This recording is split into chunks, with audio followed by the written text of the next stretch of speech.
ကဲအားလုံးပဲမင်္ဂလာပါဗျနော်ကဲ line မှာရှိကြတဲ့ဒုတိယဝါဒနာရှင်ကြီးကိုမတော်အားလုံးပဲမင်္ဂလာပါဗျနောက်ကျွန်တော်တို့ဒီနေ့18ရက်17လ2025နော်ရောက်တနင်္လာနေ့ပွဲဥထွန်းနေတော့နော်ညီကောင်မတော်အားလုံးပဲကျွန်တော်ကညီကောင်မတော်တွေကိုဝမ်းချင်းနောက်ပိတ်ဆိုင်လေးနဲ့ညီကောင်မတော်အားလုံးကျွန်တော်ကမျှဝေပေးခြင်းတယ် reaction အသေးလက်မလေးတွေပြရှင်းမှု share လေးတွေကူညီပေးပါကျွန်တော်ရဲ့ Facebook account လေးကို like and follow လေးလုပ်ပေးသွားနောက်ပြပေးမှာတော့ကျွန်တော်တို့ကသူကဒီမှာ1ရက်2ရက်3ရက်4ရက်ကိုတပင်နဲ့ရိုက်တယ်1ရက်2ရက်3ရက်4ရက်ကိုတပင်နဲ့ရိုက်တယ်1ရက်2ရက်3ရက်4ရက်ကိုတပင်နဲ့ရိုက်မယ်ဆိုရင်ကျွန်တော်တို့တွေကတပင်2ပင်3ပင်ဆိုပြီးတော့3ပင်ကိုစိုက်လေးတွေ့ထားတယ်နောက်ဒါလေးညီကောင်တို့အားလုံးကျွန်တော်ကမျှဝေပေးမယ်တစ်ချက်ကြည့်မယ်ဆိုတော့နော်အားလုံးပဲကဲဘယ်လိုတွေ့လဲဆိုတော့ဒါလေးကိုကျွန်တော်တစ်ချက်ကြည့်ရအောင်ဒီ3ည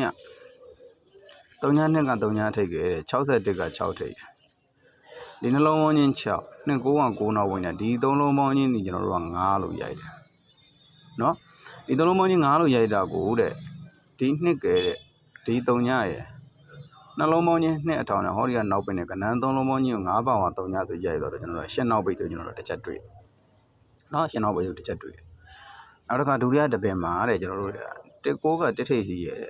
14ကတစ်ထိတ်စီရဲ့ကနန်းလုံးပေါင်းချင်း2အထောင်နဲ့ကို30ခွန်ကခွန်နောက်ပင်နဲ့ကနန်း3လုံးပေါင်းချင်းက9ဆိုကျွန်တော်တို့ရိုက်ထားတယ်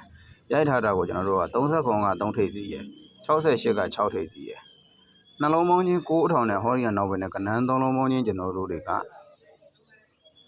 9ဆိုပြန်ရွာ11ခွန်9ကို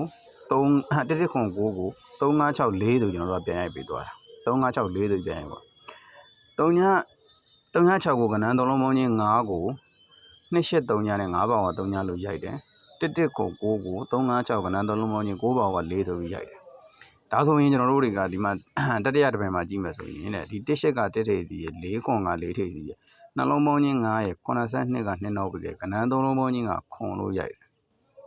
တယ်2 4ကနန်း3လုံးပေါင်းချင်းခွန်9တဲ့ဒီ82ကခွန်ထိပ်စီရဲ့တဲ့ဒီ61က6ထိပ်စီရဲ့နှလုံးပေါင်းချင်း3အထောင်နဲ့ကျွန်တော်တို့တွေကဟောဒီကနောက်ပိတ်နဲ့ကျွန်တော်တို့တွေကခွန်ပါဝါ2လို့ရိုက်မယ်ဆိုရင်ကျွန်တော်တို့ကဘာနောက်ပိတ်လို့ထည့်ပေးမလဲနော်ဘာနောက်ပိတ်လို့ထည့်ပေးကျွန်တော်ကိုယ်ရပါတယ်ကျွန်တော်တို့ထည့်ပေးရမှာနော်ကျွန်တော်တို့ဘာနောက်ပိတ်လို့ထည့်ဟုတ်လား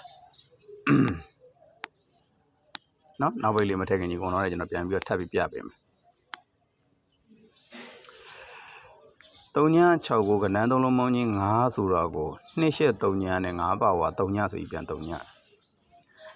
11ခွန်ကနန်း3လုံးပေါင်းချင်း9ဆိုတော့ကို356နဲ့9ပါဝါပြန်ပြီးတော့4ပြီးသွားတယ်142ကနန်း3လုံးပေါင်းချင်း142ကနန်း3လုံးပေါင်းချင်းခွန်ဆိုတော့ကိုခွန်အထောင်6အထောင်ဒီကနောက်ပိတ်နဲ့ကနန်း3လုံးပေါင်းချင်းခွန်ရဲ့ပါဝါ2လို့ကျွန်တော်တို့ကပြန်ထည့်ရမှာကျွန်တော်တို့ကဘာနောက်ပိတ်လို့ထည့်မယ်ဒီကုမ္ပဏီအားလုံးပဲနော်ကျွန်တော်တို့ထည့်ပေးရမှာဒီဟုတ်လား9နောက်ပိတ်ဆိုကျွန်တော်တို့တွေကထည့်ပေးရမှာ9နောက်ပိတ်ဆိုကျွန်တော်တို့တွေကထည့်ပေးမှရမှာဒါဆိုရင်သူက9နောက်ပိတ်လို့ခေါ်ထားတဲ့အချိန်မှာတဲ့ကျွန်တော်တို့ရဲ့နောက်တစ်ခါထပ်ပြီးတော့ကျွန်တော်တို့တွေကြည့်မယ်နောက်ကကြည့်တော့ကျွန်တော်တို့ဘာတွေ့လဲဆိုတော့ဒီ6ကဲဒီ8ကဲဒီ3ညဒီ6ကဲဒီ6ကဲဒီ3ညဒီ8ကဲကနန်း3လုံးပေါင်းကြီးဒီ4တဲ့ဒီ4ရဲ့ဒီ6ကဲဒီ9ရဲ့ကနန်း3လုံးပေါင်းကြီးဒီ9တဲ့4ပြီးတော့9လို့စီညံလိုင်းဝင်တယ်ဒါဆိုလို့ရှိရင်4ပြီးတော့9ပြီးတော့6ဆိုလာမယ်ဆိုလို့ရှိရင်ဒီ1ကဲဒီ6ကနှလုံးပေါင်းကြီးခွန်ကိုဟောဒီကနောက်ပိတ်နဲ့ကနန်း3လုံးပေါင်းကျွန်တော်တို့6လို့ဖြစ်ပြီးဖြစ်တည်ပြရမယ်ကျွန်တော်တို့9နောက်ပိတ်တယ်နော်3လုံးပေါင်းချင်းဒီ3လုံးပေါင်းဒီ63ည8ကနန်း3လုံးပေါင်းချင်း465ကနန်း3လုံးပေါင်းချင်း5 16ဒီကနောက်ပိတ်နဲ့ကနန်း3လုံးပေါင်းချင်းကျွန်တော်တို့6ပေးရမယ်ဆိုဟောဒီက9နောက်ပိတ်ကကျွန်တော်တို့မဖြစ်မနေထည့်ပေးရမယ်နော်ဟောဒီက9နောက်ပိတ်ကိုကျွန်တော်တို့မဖြစ်မနေထည့်ပေးရမယ်ဒါဆိုလို့ရှိရင်ကျွန်တော်တို့က2 site ပါနော်3ည6ကိုကနန်း3လုံးပေါင်းချင်း9ကို283ညနဲ့9ပါဝါ3ညတဲ့11ခွန်ကနန်း3လုံးပေါင်းချင်း9ကို356နဲ့ကနန်း3လုံးပေါင်းချင်းပြန်4ပေးတယ်142ကနန်း3လုံးပေါင်းချင်းခွန်ကိုခွန်6နှလုံးပေါင်းချင်း3အထောင်နဲ့ကျွန်တော်တို့ရခွန်ပါဝါ2ပေးရမယ်ဆိုဟောဒီနောက်မှာ9နောက်ပိတ်လို့ထည့်မှကျွန်တော်တို့က2လို့မြည်မှာ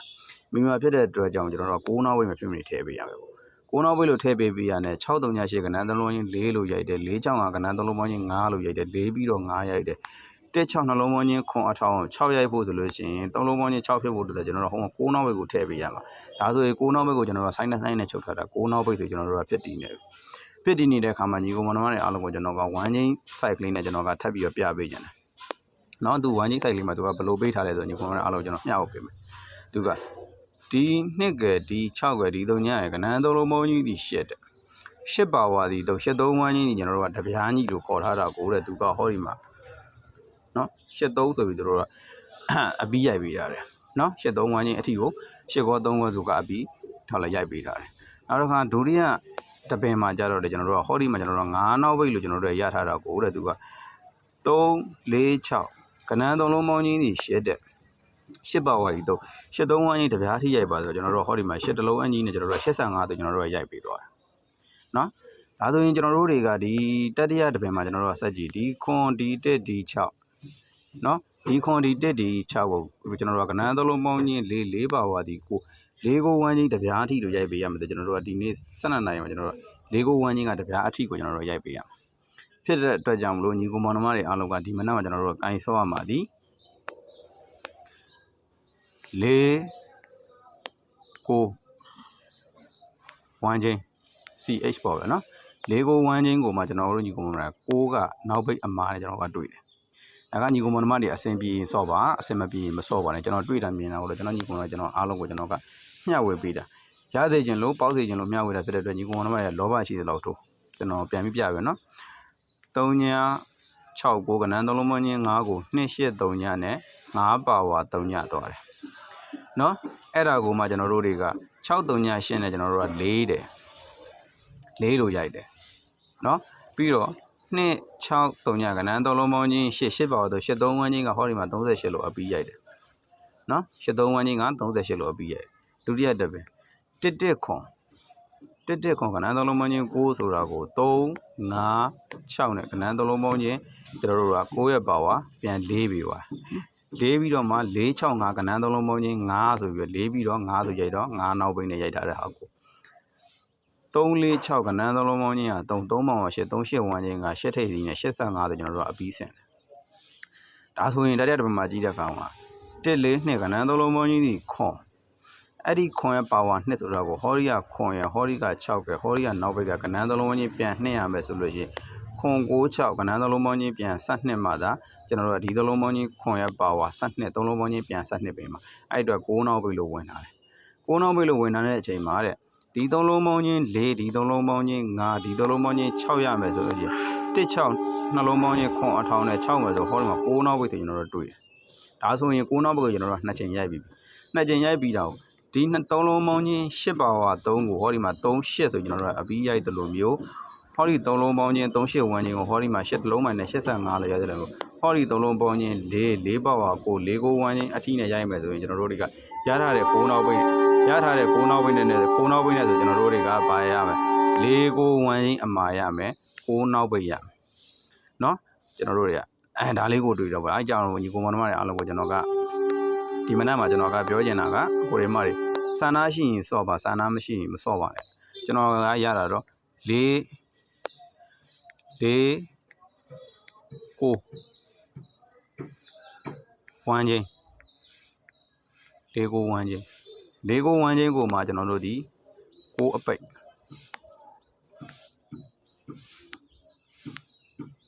်နော်9အပိတ်နဲ့4ကိုဝန်းချင်းကိုမှကျွန်တော်တို့က9အပိတ်နဲ့ဆော့ပါနော်ဒါပေမဲ့သူက4ကိုဝန်းချင်း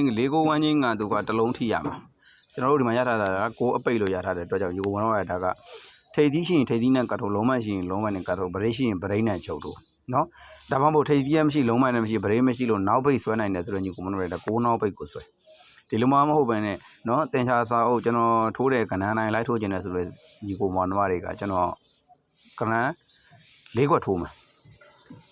နော်ကျွန်တော်လည်းကဏ္ဍ၄ခွက်ထိုးမယ်ကဏ္ဍ၄ခွက်ထိုးမှဖြစ်တဲ့အတွက်ထိုးခြင်းနဲ့ညီကိုမောင်နှမတွေရှိရင်ကျွန်တော်ရဲ့ Messenger မှာလာပြီးတော့ဆက်သွယ်ပြီနော်ကျွန်တော်100ဘို့ပို့ထိုးပေးရမလို့200ဘို့ပို့ထိုးပေးရမလို့900ဘို့ပို့ထိုးပေးရမလို့ညီကိုမောင်နှမတွေစိတ်ကြိုက်တော့ကိုလောဘကြီးသလောက်ကိုထိုးယူကျွန်တော်ပေးတဲ့ကဏ္ဍ၄ခွက်ထဲကတကွက်ထွက်လာခဲ့ပြီဆိုရင်တော့ညီကိုမောင်နှမတွေအားလုံးကကျွန်တော်စေတနာရှိသလောက်ဈေးသုံးဖို့လေးကန်ဆက်ပေး နော်ဒါဆိုလို့ရှိရင်အဆင်ပြေပြီကဲအားလုံးပဲဒီကောင်မတွေ491 4941ချိန်6အပိတ်နဲ့ခဏလေးကွက်လိုက်ဆွခြင်းတဲ့ညီကောင်မတွေကျွန်တော်ရဲ့ Messenger ဘောက်မှာလာပြီးတော့ဟိုင်းထားပြီနော်ဒီနေ့ကျွန်တော်တို့18ရက်17လ2025 12နာရီ1မိနစ်တီးတန်းအတွက်491ချိန်6အပိတ်နဲ့ခဏလေးကွက်ဆွခြင်းတဲ့ညီကောင်မကျွန်တော် Messenger မှာလာပြီးဟိုင်းထားပြီနော်ကဲအားလုံးပဲကွက်လက်ပါဗျ